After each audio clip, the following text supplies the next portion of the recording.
សួស្តីបងប្អូនទាំងអស់គ្នាសូមស្វាគមន៍មកកាន់ Channel យើងខ្ញុំថ្ងៃនេះយើងខ្ញុំមានរឿងនិទានមួយយកមកអានឲ្យបងប្អូនស្ដាប់ទាំងអស់គ្នាដែលមានចំណងជើងថាមិត្តភាពគ្មានព្រំដែននៅភូមិមួយមានក្មេងប្រុសម្នាក់ឈ្មោះរតគាត់រស់នៅជាមួយម្ដាយតែម្នាក់ព្រោះឪពុកបានទៅធ្វើការឆ្ងាយ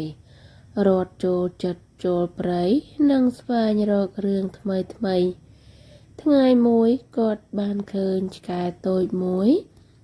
មានរោមសក់ស្អាតត្រូវបានទុកចោលរត់មានអារម្មណ៍អាណិតខ្លាំងហើយយកឆ្កែទៅផ្ទះគាត់ដាក់ឈ្មោះវាថាមិត្តភាពคล้ายជាដៃគូជិតស្និទ្ធរបស់រតពេលរត់ទៅសាលាវានៅជិតផ្ទះរងចាំនិងការពារទ្រព្យសម្បត្តិពេលរត់មិនសុខស្រួលឬឈឺវានៅក្បែរដើម្បីផ្ដល់កម្លាំងចិត្តមិត្តភាពឆ្លាតវៃនិងស្មោះត្រង់ខ្លាំងដោយវាស្គាល់ពេលណាដែលរត់ត្រូវការជំនួយថ្ងៃមួយភ្លៀងធ្លាក់ខ្លាំងនិងទឹកទន្លេឡើងខ្ពស់រត់ត្រូវជួយម្ដាយបង្ហូរទឹកពីផ្ទះ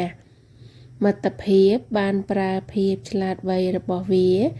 ដើម្បីជួយរត់លើកធុងទឹក